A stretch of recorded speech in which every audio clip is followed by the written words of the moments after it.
Azaria, and I was curious something about Godzilla.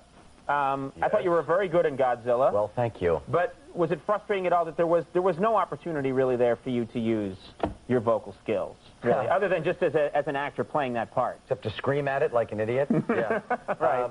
No, I wanted to, I was hoping they'd ask me to give Godzilla a voice, and I would have made him sound like Mike Tyson, I realized.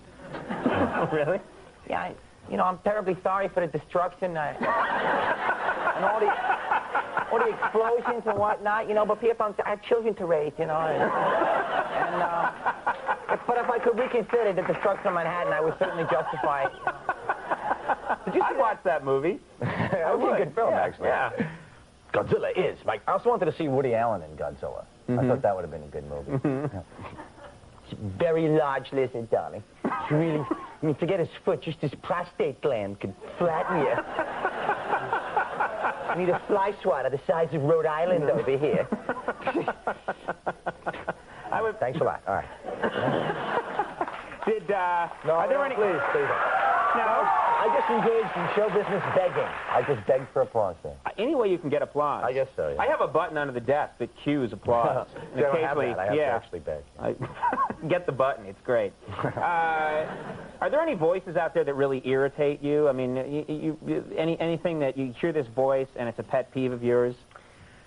The movie trailer guy. The guy who does the coming attractions, it's the same guy who seems to, he's the only one guy who does the voice to every single movie coming attraction. That guy drives me a little bit crazy. But trailers drive me crazy in general. They ruin the movie more often than not. They tell you everything, but why is it always this guy? Mel Gibson, Goldie Hawn, Bird on a wire. It's always that rhythm. It's always, you can say, hey, blah, blah, blah, blah. Sandra Bullock, Samuel L. Jackson, A Time to Blah. It's just, why is it? And why do they always tell you the full name of the character as if you care? You know what I mean? It's like, Dr. Sam Jenkins has a problem. It's like, it's Tom Hanks, come on. A typical day in Manhattan, but not for Susan Mortensen. And then the aggressive version, then that guy, he'll crank it up for action movies, just get in your face, Bruce Willis, in a film by Michael Bay, Armageddon. It's like, all right, who's arguing? Okay. I don't want to fight here. Gary Bruckheimer.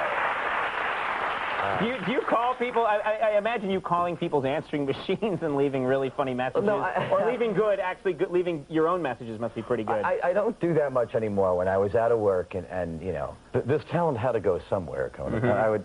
I would leave elaborate outgoing messages on my machine, usually Star Trek oriented, because I was obsessed with Star Trek. Really? But yeah, like you call my machine and you'd hear Stardate 459.1. Hank Azaria is not home. He's beamed to a distant planet. If you leave a message after the beep, what is it, Mr. Spock? Klingons detected off the starboard bow, Captain. Oh, Mr. Sulu, hard to port. I can't, Captain. The helm is sluggish. Mr. Scott, I need more power. I only have 80% lithium crystals out of this stuff. I would actually leave that on my entire... Now, that gets irritating if you have Quite irritating. If you have to call... I got to call Hank again and leave him that message. You don't want to hear that more than 5 times. It was upsetting. I love a good George Takei impression more than anything in the world. Sulu.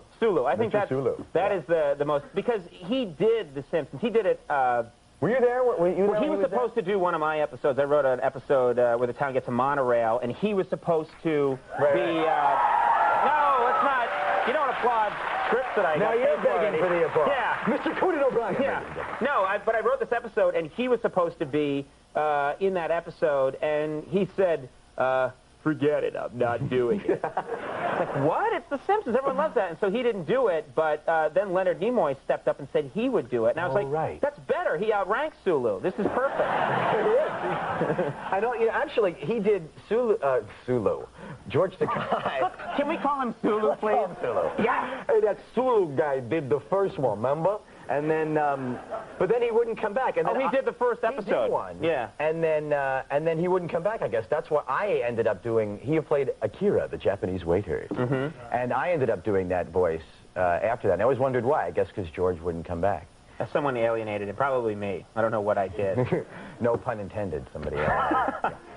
Before we go, I was going to leave it alone, but I haven't talked to you since I saw The Birdcage, and you did a great job in that. Thank you. I thought. Really, the housekeeper, whose name escapes me. It was a really great name. Agador. Agador. Yes. Where did you come up with Agador? Is that someone you knew? Is that a combination? That's the real me, actually. This is quite an elaborate facade. Well, all right. Yeah. No, to me, that was, it just sounded like a lot of the Puerto Rican street queens I would hear on the street growing up, you know. But he had to be Guatemalan, so I worked at dialect coach with Guatemalan, for Guatemalan accent. And then as I was doing it, I got about 2 weeks into doing it, and I realized it sounds exactly like my grandma. I could have saved a lot of time. She was an old Sephardic lady, and she'd like, honey, I love you so much. You know, could have just saved time and did Grandma Esther. She will sue you. Yeah.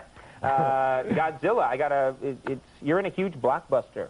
Big film. It's a big lizard and a big film. It's made $1 billion, I understand, like that, which is a real number.